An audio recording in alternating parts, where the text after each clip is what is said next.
Candidatos a deputado federal e estadual da micro-região de Muriaé. Uma oportunidade para os eleitores conhecerem projetos e propostas para nossa cidade e região. Eleições 2022. A Rádio Muriaé só tem um candidato, o do eleitor.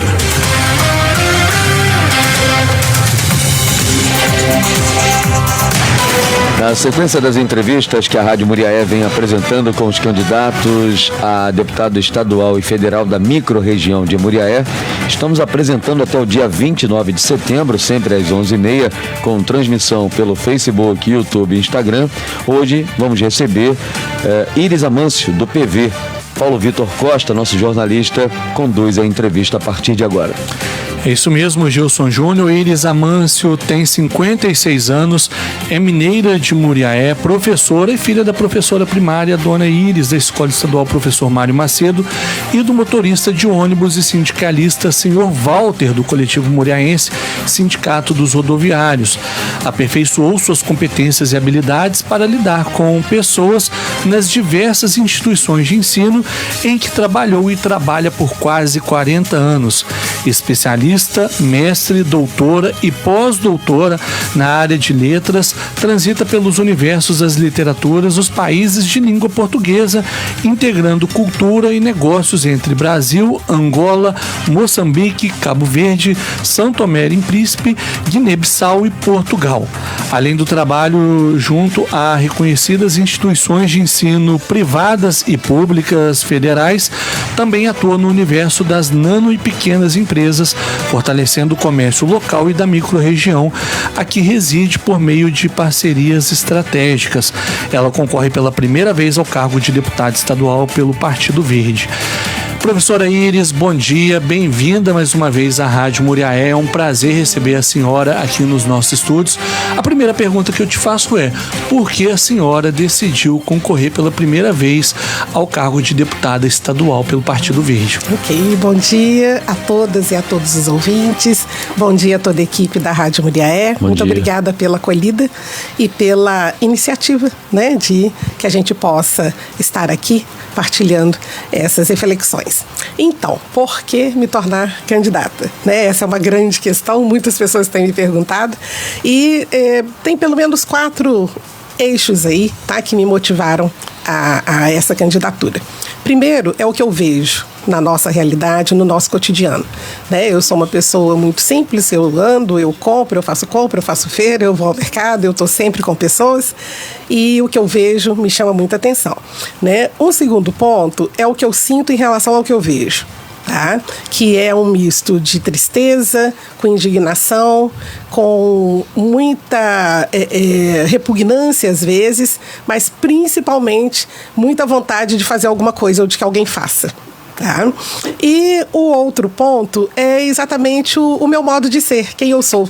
Tá? Eu sou uma pessoa que não dá conta de injustiças, não dá conta de não enxergar resultados, né? Eu não dou conta de ver coisas não funcionando bem. Esse meu não dar conta é no sentido de ficar incomodada mesmo e, dependendo da situação, ou eu converso, ou eu apresento sugestões, ou eu procuro quem tem condições de fazer, ou então eu mesma vou e faço. Tá? E há um outro ponto, né, que parte desse meu posicionamento, esse meu jeito de ser, que acaba dialogando com uma situação que aconteceu, porque foi um convite. Eu fui convidada pelo Partido Verde, né, para me candidatar a deputada. E esse convite me chamou a atenção, me assustou, por um lado, assim como algumas pessoas estão ficando assustadas quando me veem candidata, né, é uma surpresa, e, a meu ver, uma surpresa muito positiva. Eu me senti assim, muito bem, muito reconhecida, muito valorizada. É muito bom quando você recebe um convite, né, que reconhece perfis que você tem e que muitas das vezes nem sabe que tem. E o que é o caso, eu nunca tinha me visto, né, nessa condição partidária. O fato de ter recebido, então, esse convite, né, me fez ainda... Eu sou uma estudiosa, sempre gostei muito de estudar, né, como professora, estudar, ler, querer saber, é realmente muito parte do meu cotidiano. E, então, eu fui me inteirar a respeito antes de aceitar o convite. Fui analisar dados, né, levantei dados técnicos aqui de Muriaé e da microrregião, e o que eu enxerguei foi muito preocupante, mais preocupante do que o que eu via, né, como mera cidadã aqui no município. Então, o que eu vejo nos dados estatísticos e que me empolga a essa candidatura? Eu tenho um perfil profissional que é aquele que no interior a gente chama de pegar o boi pelo chifre. Tá? De todos os trabalhos que eu já tive em grandes instituições, né, tanto aqui em Muriaé quanto em Belo Horizonte, onde eu morei bastante tempo, o meu perfil de trabalho é esse. Eu vejo uma situação árida, tá? Eu penso, analiso, proponho e busco resultados. Então, quando eu enxerguei isso aqui, falei, gente, isso aqui é a minha cara. Muriaé, sabe, com tanta precariedade aqui na microrregião, isso é muito convidativo. Por quê? Nós temos... Eu sou de uma geração em que Muriaé era referência, tá? Era a segunda cidade da Zona da Mata. Eu sou daqui de um tempo em que a gente vivia de maneira integrada, tinha disputa, sim, sempre vai ter, porque nós pensamos diferentemente e a política partidária é um espaço de disputa, mas não tinha ódio. Hoje eu vejo, né, uma microrregião em que as pessoas se odeiam. E amigos de quem odeia, tá, acaba odiando amigos dos outros odiados. Então virou uma guerra de ódio. Por outro lado, a gente tem também um perfil de corrupção absurdo aqui. Eu morro de vergonha quando eu, por exemplo, caminhando 6 horas da manhã, vejo toda a diligência do GAECO aqui nas imediações para poder apreender documentos. Vejo pessoas sendo presas e depois aparecem na TV. É um absurdo. Eu morro de vergonha, porque eu tenho muito orgulho de ser de Muriaé. E eu sou de um tempo em que isso não acontecia. E por que isso acontece? Né? São questões, esse porquê, se a gente for puxando o fio, né, a gente começa a enxergar coisas do tipo medo. O que mais me leva a essa candidatura é ver pessoas de diferentes faixas etárias com medo. As pessoas pensam, as pessoas sentem, elas querem se manifestar, mas elas têm medo. E o medo trava, o medo não possibilita crescimento, o medo não deixa ninguém avançar. Eu vejo jovens, você consegue imaginar o que é ver um jovem com medo? Ele quer se manifestar, ele quer se posicionar contra determinada condução política, ele começa a falar e ele mesmo diz, não posso não, senão daqui a pouco ali na frente meu pai perde o emprego ou eu não consigo uma vaga na prefeitura. E, puxa vida, nós somos mineiros. Minas Gerais é referenciado por aquele triângulo vermelho, que é de luta. Aquele triângulo tem escrito em volta, libertas que seratamen, que é liberdade ainda que tardia. Como assim a nossa sociedade aqui tem medo? Então isso é muito sério, muito sério. E tudo isso acontece principalmente por causa do perfil de condução política, né, que a gente passou a ter aqui nos últimos 25, 30 anos. Tá? Uma condução perversa, né? Nós temos aqui em Muriaé 2 grandes blocos econômicos. Esses 2 grandes blocos econômicos são extremamente poderosos, eles são hegemônicos mesmo, eles disputam as mesmas coisas, né? As pessoas acham que eles estão um contra o outro como se fossem diferentes, mas não, o projeto deles, o formato deles é exatamente o mesmo, por isso a disputa acirrada, por isso o ódio. Só que essa disputa não deixa o município crescer. Essa disputa acirrada e desmedida, pautada em perseguição, em retaliação, né? As pessoas são demitidas ou elas não conseguem mais emprego, né? Por conta disso tudo. E isso precisa mudar, porque isso não gera vida, isso não gera futuro. E nós temos que viver pensando no futuro. O nosso compromisso como pessoas vivas no nosso presente precisa contemplar o futuro. Por quê? Né? Porque nós geramos filhos, nós convivemos com jovens. Eu acho, assim, lamentável que muitos dos jovens com quem eu converso aqui em Muriaé tenham como expectativa conseguir um emprego na prefeitura, para ganhar meio salário, ou às vezes menos que um salário, ou ter a carteira assinada, assim, uma coisa fake lá, chamada de serviços gerais. O que é isso? Então, nós temos, de fato, muitas lacunas aqui. E isso me empolga, porque eu não dou conta de ficar vendo essas coisas.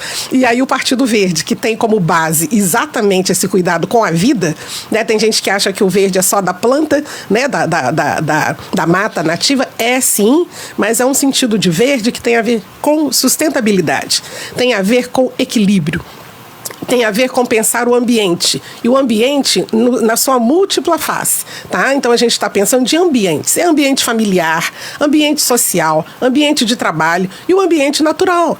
Nós precisamos cuidar da qualidade desse ambiente. É muito por isso, sabe, Paulo? Candidata, quais são suas principais propostas?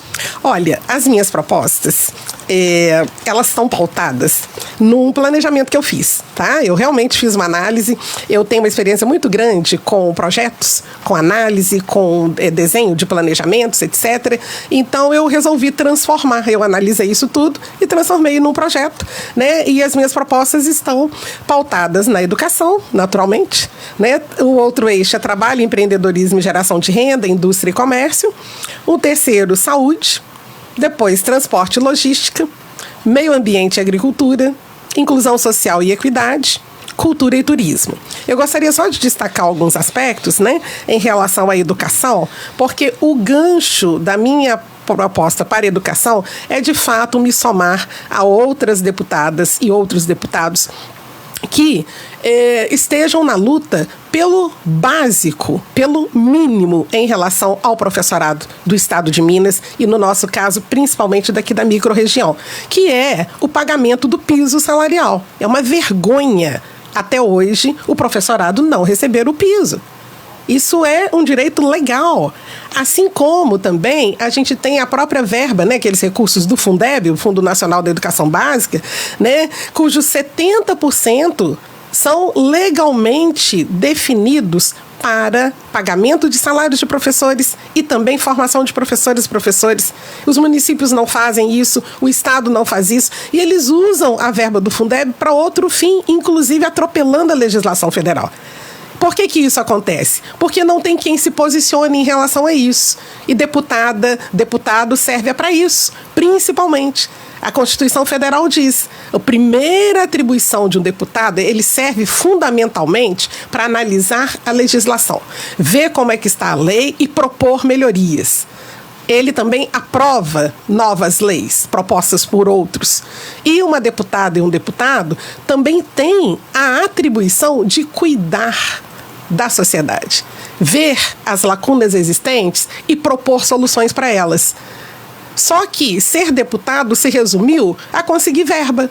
Eu vou conseguir verba para mandar para lá, eu mando para cá, aí eu fico amiguinho de um prefeito, deixo um dinheirinho lá, fico amiguinho do outro prefeito, deixo um dinheirinho lá, circula o estado todo, deixando dinheirinho, para catar votinhos aqui e ali, com a intenção simplesmente de consolidar o montante de votos para ser eleito no próximo pleito. Então, isso é perverso. Por quê? Porque a gente enxerga que não há projeto. As pessoas estão se tornando deputados sem projeto para a sociedade. E política é isso, né? A palavra política, que é uma palavra de origem grega, é uma palavra que tem a ver com cidade, com cidadão, com cidadania. Então, ser um político ou fazer política é uma arte, que é essa arte de você se relacionar, a arte de você buscar estratégias para o bem-estar da sociedade, para o bem-estar de cada cidadã e de cada cidadão. Então, pelo que eu vejo, e não sou só eu que vejo, né? Todo mundo que está me ouvindo vê, né? Infelizmente nem todo mundo pode falar, mas eu posso falar e aqui falo. O que a gente vê na nossa realidade, então não é prática política, é prática daquilo que a gente chama de politicagem. E isso não gera vida, isso não gera futuro. Então, nós precisamos tomar providências, tá? Nessa perspectiva da educação, por exemplo, a educação nunca teve tanta verba disponível para poder cuidar da qualidade do ensino, tanto do professorado quanto de material pedagógico, merenda escolar. E agora cortam merenda e a gente tem esse discurso todo de que o bacana da educação é sair construindo escola. O que adianta ter um monte de escola nova se você não tem professor bem pago, você não tem profissional qualificado, você não tem crianças bem cuidadas, as crianças sequer têm biblioteca escolar em cada unidade. Então a situação é muito grave, não adianta a gente ter mais, não cabe mais, nós estamos no século XXI, sabe? E a gente precisa funcionar e viver conforme o nosso tempo. Então aqui em Muriaé, né, e microrregião, nós temos um dado que é chocante. E aí esse dado, inclusive, se estende, né, a outros municípios, principalmente aqui na Zona da Mata. A meu ver, né, é um dado muito do nosso próprio imaginário, da maneira como as pessoas pensam a vida e o mundo, que é um ranço, uma herança perversa, colonial. Então, há pessoas, não tem nenhum problema a pessoa ser empresária, não tem problema a pessoa ter dinheiro, o que tem problema é a pessoa não entender que o que é público é para o povo, não é só para si e para os seus. Isso é grave. Então, nesse caso específico da nossa realidade, nós precisamos de novos quadros na política. Eu aceitei, de fato, o convite que eu recebi e passei a ocupar esse espaço, né, numa condição muito de quem quer e vai trabalhar, porque eu estou muito confiante, as pessoas estão acolhendo super bem a campanha, tá? Trabalhar, como você disse aí, né, do meu breve currículo, que eu já trabalho há quase 40 anos. Eu trabalho desde os 18 anos. Eu sou de uma família de todo mundo que trabalha muito.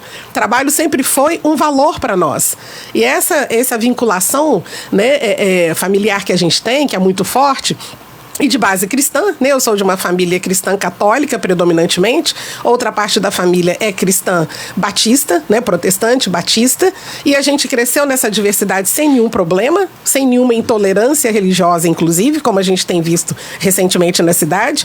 Então, tudo isso junto, né? Subsidia, sabe? Tudo isso alimenta essa minha pauta. Pensar educação voltada para a perspectiva de formação humana. Pensar trabalho, empreendedorismo, geração de renda, indústria e comércio, para a gente mudar esse cenário, por exemplo, de que, estatisticamente, o salário médio em Muriaé é de R$ 1.700. O que é isso? Não chega a um salário e meio. Isso é o cúmulo do absurdo. E isso está naturalizado. Então, o que acontece? Isso também mantém as nossas mentes, as mentes sociais, achando que isso aqui tá bom, isso aqui é natural. A gente precisa dar um gás nisso aí. E essa coisa de dar gás é comigo, tá? Porque o meu perfil profissional, né, está dentro de uma categoria que hoje é chamada de inovação. Tá? Então, eu sempre trabalhei, tanto em empresas privadas quanto públicas, né, com projetos, com conduções de uma série de iniciativas, formulação de planos, por exemplo, por 2 mandatos eu participei, integrei equipes, comissões na Prefeitura de Belo Horizonte, né, eu cedida pela PUC Minas, para elaborar políticas para a capital. Então, eu já tenho uma experiência nessa área e o que eu estou enxergando? Que a minha experiência profissional pode colaborar demais para essa alavancada que é necessária aqui na nossa microrregião. Tá? Eu tô entendendo, sabe, esse convite muito, às vezes eu brinco e falo que parece que eu recebi uma proposta de emprego. Então eu fico vendo, né, o que é o potencial da situação, quais são as demandas e quero muito. E no caso da condição como deputada, né, eu não vejo assim, claro que há dificuldade em termos das relações, porque nós somos seres humanos e como tais nós somos difíceis. Mas pelo propósito, né, pela condição legislativa, o que tem que se fazer é o básico, não tem novidade. O que tem que se fazer é garantir o efetivo cumprimento legal. Então, todas essas lacunas, essas dificuldades, apertos que a gente passa e coisa que não funciona, é porque a lei não é cumprida. Por que a lei não é cumprida? Porque tem gestor que não gosta de cumprir a lei. E por que o gestor, né, ou vários gestores, podem se dar ao luxo de não cumprir a lei? Porque não tem quem fique cobrando. E a função de um deputado é uma função potencializada daquela que a gente conhece de perto, que é a do vereador. Então, quem é agente político e está nesse universo legislativo tem a obrigação de garantir o efetivo cumprimento. Então, mas com todo esse coronelismo que nós temos aqui na região, é muito complicado, porque a gente tem um jogo, primeiro, que é familiar. Então, se o deputado é parente do gestor público, ele não vai chamar atenção nunca, ele não vai fiscalizar nada. Se um deputado é amigo do prefeito, amigo pessoal e tem projetos, é sócio, ele não vai fiscalizar, não vai chamar atenção, não vai tomar providência nenhuma. E, além disso, ainda há o pior, que é a ingerência, né, de certos deputados sobre o judiciário, que aí é a instância máxima para a garantia do efetivo cumprimento da legislação. E nós temos, infelizmente, né, graças a Deus não é maioria, mas a gente sabe e conhece casos aqui e ali em que até promotores ou juízes, entendeu, são inibidos, sabe, ficam constrangidos ou até com medo de serem transferidos se eles não obedecerem o que é a vontade de um deputado. Isso é o fim do mundo, a gente tem que mudar isso. Por isso, aproveito para falar com as ouvintes e os ouvintes que aproveitem que estão em casa ou no trabalho ou com o celular na mão, registrem aí o meu número, por favor, porque nós todos juntos, nós vamos mudar isso, tá? 43888. É super fácil. 43 é o Partido Verde. Então, 43888 sou eu mesma, a sua candidata, e eu conto com o seu apoio. Candidata, a gente tem 3 minutos, aí eu vou partir então para as nossas considerações finais. Gostaria que a senhora usasse esse momento para ficar à vontade nos microfones da Rádio Muriaé. Ok. Essas considerações têm muito a ver, primeiro, com gratidão. Tá? Acho que gratidão é a palavra-chave. A gente precisa agradecer a Deus por quem a gente é, pelo que a gente vive, pelas oportunidades que a gente tem. Segundo, uma gratidão muito grande à minha ancestralidade. Tá? Eu sou muito feliz e grata à família de onde eu vim. Pessoas que me amaram muito, que investiram o que elas puderam mesmo para a minha formação. E eu me sinto também na obrigação de dar esse retorno para a sociedade. Eu preciso fazer alguma coisa boa com tudo isso de bom que eu recebi da minha família. Né? Como você disse, minha mãe, a dona Iris, lá do Mário Macedo, e o meu pai, o seu Walter, do ônibus. Eu queria também expressar minha gratidão a 3 mulheres muito importantes, são 3 idosas, tá? A minha titia Deloína, nos seus 90 anos, toda plena, né? A minha madrinha, a Nininha Tureta, e também a tia Zezé, né? Da parte da família do meu pai, tia Zezé Simão. São 3 idosas que são minha família aqui em Muriaé, né? Considerando que eu já não tenho mais os meus pais presentes, elas cuidam de mim, então comigo. Um agradecimento, assim, à minha equipe, os meus 2 braços aí, né? O Diego Dias, que está aqui. Gente, esse jovem é uma potência, vocês tentem saber quem é Diego Dias nessa cidade. E a maravilhosa Martinha, a Marta Oliveira, Martíssima, a todas as amigas, amigos que estão aqui, né, apoiando a campanha. E o ponto fundamental agora, já quase terminando. A segunda palavra-chave, coragem. Esse é o ponto. Se há medo, o que combate medo é coragem. Se há receio, há tristeza, tenhamos coragem. Eu sou uma profissional, assim, especializada na literatura, então eu vou aproveitar uma passagem do nosso grande escritor mineiro, o Guimarães Rosa, né? Há uma passagem do romance Grande Sertão Veredas, em que a personagem diz assim: mas o que a vida quer da gente é coragem. Então é isso, é coragem para votar em mim, 43888, e peço que você tenha coragem também de votar nos deputados que apoiam a minha proposta. Tá? Apoiam essa iniciativa, né? Nós temos o 4320 do meu partido, que é o deputado Júlio Delgado, de Juiz de Fora. Nós já conversamos, já definimos entendimentos para potencializar a Zona da Mata. Então a gente vai revitalizar esse antigo eixo que caiu muito, Juiz de Fora, Muriaé. E também temos o Patrus Ananis, né? Que é um dos principais deputados aí de Minas Gerais e da região. Primavera chegou, então tchau, flores para todo mundo, e lembrando que as flores só florescem se elas forem cuidadas. Obrigada, beijo para todo mundo. Tá certo, muito obrigado, candidata. Gilson Júnior. Obrigado, candidata, pela participação, e dando sequência, amanhã, na verdade, dia 26, a gente recebe o candidato Misael Varela, do PSD, dia 27, Gerson Varela, do União Brasil, dia 28, Dr. Wilson Batista, do PSD, e dia 29, encerrando as entrevistas, o candidato Grego, do PMN.